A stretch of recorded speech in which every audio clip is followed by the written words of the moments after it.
औद्योगिक शहर नोएडा की हवाओं में आज बारूद और आंसुओं की गंध थी और ये गंध उन मजदूरों की पसीने और उनके टूटे हुए सब्र की, जो सालों से फैक्ट्रियों की मशीनों के साथ खुद को पीस रहे थे। वेतन बढ़ाने की जायज मांग को लेकर शुरू हुआ ये अशांतिपूर्ण जो आंदोलन था, अब एक प्रचंड ज्वाला में तब्दील हो गया है।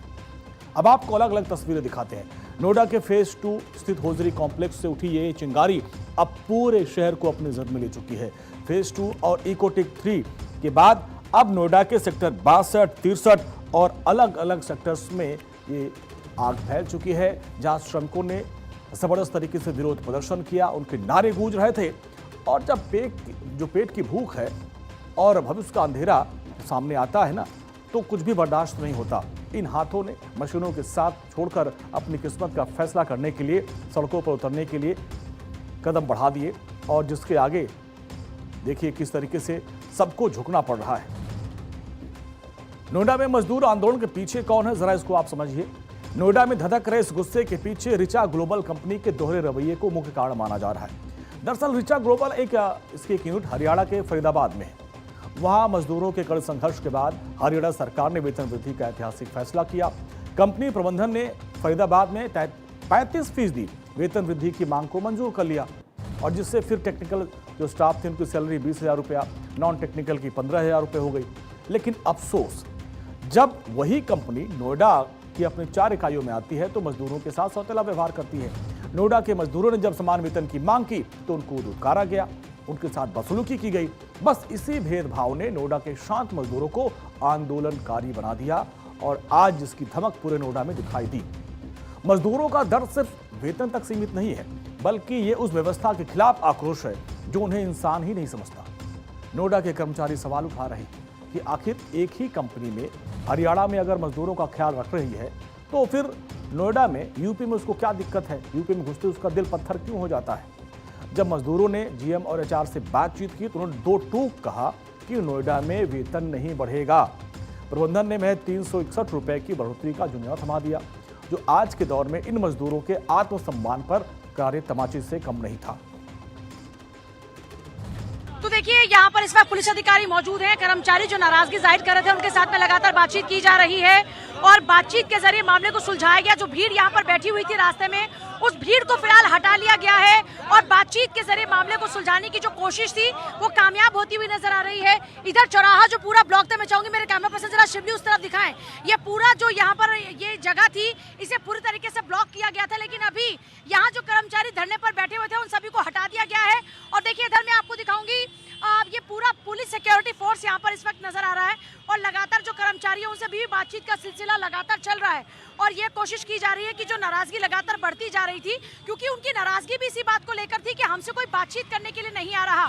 जो भी अधिकारी ये कह रहे थे कि हम अभी कंपनी के मालिक से जाकर बातचीत करते हैं या आपसे कुछ लोग बातचीत करने वाले हैं, वो कोई प्रतिनिधि उनसे बातचीत करने के लिए नहीं पहुंचा था।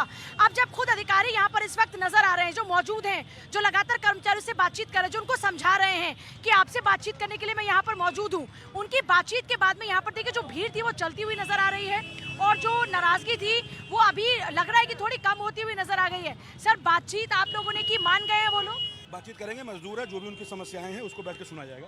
अच्छा, अभी आपकी जो कंपनी के मालिक है उनसे कोई बातचीत हुई है क्या? बातचीत चल रही है, सब मतलब मजदूर हैं, बैठेंगे, बात करेंगे। यहाँ पर जो पुलिस अधिकारी यहाँ पहुंचे उनसे हमारी बातचीत हुई है। उनका कहना ये है कि हमारी जो मजदूर है उनसे बातचीत हुई है, और बातचीत के जरिए इस मामले को सुलझाने की कोशिश की जाएगी। ये देखिए, जो मजदूर है वो लगातार उनके साथ में आगे बढ़ते हुए नजर आ रहे हैं, और अब ये उम्मीद की जा रही है कि ये जो मसला है उनका सैलरी को लेकर या उनके जो अधिकारों का हनन लगातार हो रहा था, उसको लेकर अब शायद उनकी समस्या का समाधान मिल जाए। और यही होना जरूरी भी है। देखिए, देश का कानून भी ये कहता है, देश का संविधान भी ये कहता है कि आपके जो अधिकार है उनका हनन नहीं होना चाहिए, और उनका हनन ना हो इसके लिए पुलिस अधिकारियों की मौजूदगी रहती है, उसके लिए पुलिस हमारा प्रशासन होता है, और पुलिस प्रशासन इस वक्त काम करता हुआ नजर आ रहा है। और एक अच्छी खबर, एक अच्छी राहत की बात यह है कि जो लोग घंटों से फंसे हुए थे, अब उन्हें कम से कम जाने का रास्ता मिलता हुआ नजर आ रहा है, और जो लोग धरने पर बैठे हुए थे उन्हें भी अब अपने लिए रास्ता मिलता हुआ नजर आ रहा है, और क्योंकि उनकी यही बात थी कि उन्हें जल्दी से जल्दी उनकी समस्या का समाधान मिलना चाहिए। कैमरा पर्सन शिवली के साथ में पूजा यादव, भारत 24। लेकिन पुलिस की लाठियां और आंसू गैस के गोले शायद उन मजदूरों के आंसू नहीं देख पा रहे थे जो वैश्विक हालात की मार झेल रहे हैं। अमेरिका और ईरान के तनाव ने एलपीजी गैस की किल्लत पैदा कर दी। जो मजदूर पहले से ही अधमरे थे उन पर महंगाई का ये पहाड़ टूट पड़ा। अब आप देखिए किस तरीके से उनकी समस्याएं हैं। ये मांगे हमारी राज्य केंद्र सरकार ने हमारी सैलरी बढ़ा दी है, बढ़ोतरी कर दी है 1 अप्रैल 2026 से, और राज्य सरकार को पारित करना है। राज्य सरकार इसको पारित करेगी, हमारी सैलरी बढ़ जाएगी। मिनिमम सैलरी करिए 26,000, सबसे हाई ग्रेड जो है 26,000, 20,000 से स्टार्टिंग है। ये सब सैलरी के लिए रखा है। हमारी सैलरी है यहाँ पे 13,000 कुछ रुपए है ना, हम बेसिक, और हमारा रूम किराया है 7,000 रुपए। हमारा पूरे महीने का खाना खुराक होता है 5,000 रुपए, बच जाता है 2-3 हज़ार रुपए, वो भी गैस में हमारा चला जाता है। और मैं सर बिहार से आता हूँ, मेरा घर बिहार है, वहाँ मेरा बीवी है, बाल बच्चे हैं, माँ है, बहन है, भाई है। तो ये बात बताइए, इतने में अगर कुछ बच नहीं जाता हम पैकेट में क्या रखेंगे, उनको क्या भेजेंगे? सर हम ये चाहते हैं कि जो मतलब सुप्रीम कोर्ट का आदेश है, कम से कम उनके अनुसार तो काम किया जाए। मेरी जो मांगे सुप्रीम कोर्ट ने मांगे मतलब सुनिश्चित कर दी हैं, वही होनी चाहिए। जो फर्स्ट में 25,000, सेकंड में 22,000 और थर्ड में 18,000 जो हेल्पर की होती है। मेरी उनसे यही मांगे है कि हमारी जो मांगे हैं वो सैलरी को लेकर पूरी की जाए, और हमारा पीएफ एसआई डबल और बोनस भी दिया जाए। मजदूरों की नुमाइंदगी कर रहे इंडिया फेडरेशन ट्रेड यूनियन के सचिव जयप्रकाश का जो आंकड़ा है वो चौंकाने वाला है। रिचा गारमेंट्स ग्लोबल में करीब 20,000 कर्मचारी अपना खून पसीना करते हैं, बहाते हैं, लेकिन बदले में उन्हें क्या मिलता है? सिर्फ 11,282 रुपए। अब आप सोचिए, इस महंगाई के दौर में ये सैलरी ऊंट के मुंह में जीरा के बराबर है। अब इसमें आप एक आंकड़ा निकालते हैं, मकान का किराया, सैलरी वही है। नोएडा में रहने वाला खर्च अब दिल्ली से मुकाबला अगर हम करें तो यहाँ घर का किराया, राशन की कीमतें आसमान छू रही हैं, लेकिन मजदूरों का वेतन अभी रेंग रहा है। सिलाई फैक्ट्री में अनु शर्मा का कहना है कि जिस तरह से वो यहाँ रह रहे हैं, एक रूम का जो छोटा सा रूम है उसका किराया 3,300 रुपये पड़ता है, और मकान मालिक अब उसको बढ़ाकर 45 रुपये कर दिया। तेल, दाल, सब्जियाँ, थाली से सब कुछ गायब होती जा रही हैं। सैलरी वही पुरानी है, जबकि जिम्मेदारियाँ और खर्चे दोगुने हो चुके हैं।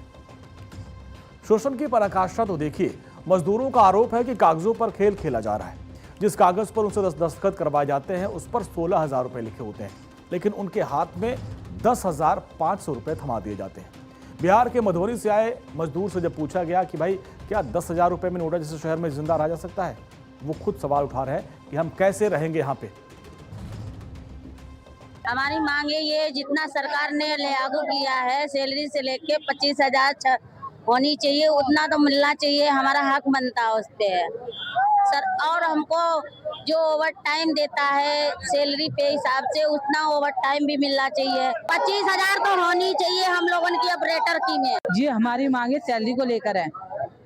सैलरी हमारी है ना, मतलब जितनी हरियाणा में हुई है इतनी ही होनी चाहिए, वो सैलरी के ऊपर ही हमारा। अगर बोनस हमारा 20,000 बन रहा है तो ये है ना 12,000 ही देते हैं। भवानी से तीसरी साल चल रही है मेरे को काम करते करते, और मेरा यही है कि मैं सैलरी को लेकर, हमारा जो भी है जितनी भी वर्कर है हमारे, सैलरी को लेकर ही जान रखे हैं।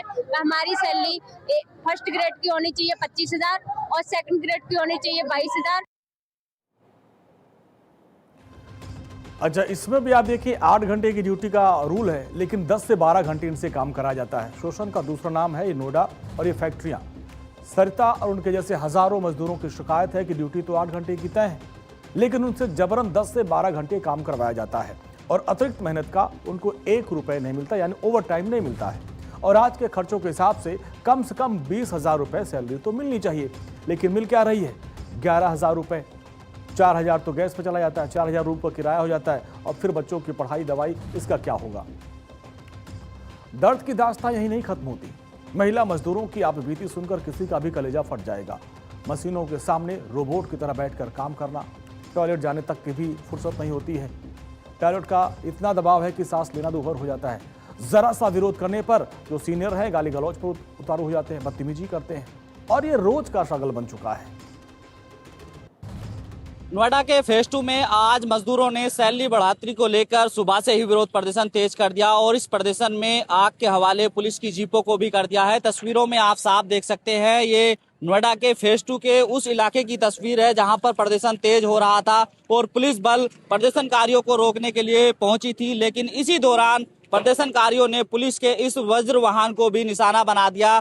जानकारी के मुताबिक किसी तरह से पुलिस ने इस जीप को छोड़कर वहां से निकले हैं और प्रदर्शनकारियों ने यहां पर हंगामा किया। दूसरी तरफ आम लोगों की कार गुजर रही थी, उसको भी निशाना प्रदर्शनकारियों ने बनाया है। जो प्रदर्शनकारी है उन्होंने एक दूसरी तरफ पुलिस की जीप को भी निशाना बनाया। उधर तस्वीरों में आप दिखाऊंगा किस तरह से वो पुलिस की जीप वहां पर आग से जलने के बाद पड़ी हुई है। भारी पुलिस बल को यहाँ पर तैनात किया गया है। तस्वीरों में आप साफ देख सकते हैं पुलिस लगातार प्रयास कर रही है कि प्रदर्शनकारियों को समझाया जाए, लेकिन स्थिति बड़ी नाजुक बनी हुई है। देख सकते हैं पुलिस के सीनियर आला अधिकारी यहाँ पर मौजूद है, लगातार प्रदर्शनकारियों को समझाने का प्रयास कर रहे हैं। आप तस्वीरों में देखें, इधर एक पुलिस की जीप ये है जिसको निशाना बनाया गया, यानी कि प्रदर्शनकारियों ने जहां आम लोगों के वाहनों को निशाना बनाया तो दूसरी तरफ पुलिस के वाहनों को भी निशाना बनाया। ये कहा जा सकता है कि जिस तरह से मजदूरों की मांग है कि हमारे वेतन में बढ़ोतरी की जाए और जिस दिन अवकाश होता है उस दिन बुलाया जाए तो उस दिन की डबल झाड़ी दी जाए, साथ ही ओवर टाइम किया जाता है तो उसका भी डबल पैसा दिया जाए। इन्हीं मांगों को लेकर पिछले 3 दिन से नोएडा के फेज 2 इलाके में विरोध प्रदर्शन चल रहा था। आज सुबह से ही नोएडा के अलग अलग इलाके में विरोध प्रदर्शन हुआ और ये विरोध प्रदर्शन आगजनी में तब्दील हो गया, पत्थरबाजी की गई। इस दौरान पुलिस और जो वहां पर मौके पर प्रदर्शनकारी मौजूद थे उनके बीच झड़प भी हुई। इस दौरान पुलिस की 2 जीपों को निशाना बनाया गया जिन्हें आग के हवाले कर दिया गया है। आगे लगातार पुलिस के आला अधिकारी, श्रमिक विभाग के अधिकारी लगातार समझाने का प्रयास कर रहे हैं। आने वाला समय तय करेगा कि किस तरह से फेज 2 में शांति हो पाती है। चारों तरफ जाम जैसी व्यवस्था है, प्रदर्शनकारी लगातार सड़कों पर बैठे हुए हैं। नोएडा से भारत 24 के लिए मैं साजिद मेवाती। मजदूरों के इस उग्र आंदोलन और नोएडा के बिगड़ते हालात के बीच मुख्यमंत्री योगी आदित्यनाथ ने मामले का संज्ञान लिया, सख्त और स्पष्ट संदेश दिया। उन्होंने कहा कि जहां एक तरफ उद्यमियों से संवाद करनी चाहिए और दूसरी तरफ मजदूरों का हक मिलना चाहिए, संरक्षण का भरोसा दिया। साथ ही एक हाई लेवल कमेटी का भी गठन किया जो नोएडा पहुंच चुके जांच कर रही है, बात कर रही है। औद्योगिक अशांति पैदा करने वाले लोगों से सावधान रहें। मैं सभी उद्यमियों से भी इस बारे में अपील करूंगा, वे श्रमिकों के साथ, कार्मिकों के साथ सीधे संवाद करें। हमारी सरकार तो श्रमिकों के साथ में है, उद्यमी को सुरक्षा देगी और हर श्रमिक को संरक्षण भी देगी, उनका उचित मान दे देगी। हमने ऑलरेडी गत वर्ष ही कारपोरेशन गठित कर दिया है और गठित कारपोरेशन के माध्यम से इसी महीने उसकी सिफारिश लागू होने वाली है, जिसमें हमारा सफाई कर्मचारी हो, आउटसोर्स में काम करने वाला कोई भी नौजवान, उसको न्यूनतम मानदेय की गारंटी होगी। उसको जो गारंटी सरकार देगी उतना पैसा उसके अकाउंट में जाएगा। कोई मीडिएटर उसके हक पे डकैती डालने का काम नहीं कर सकता है। और जब इस दिशा में कार्य किया जा रहा है, ये कार्य हम लोग केवल सरकारी भवनों पर ही और सरकारी विभागों पर लागू नहीं करने जा रहे हैं। अगले कदम के रूप में हम हर औद्योगिक संस्थान को भी उसके साथ जोड़ना चाहते हैं।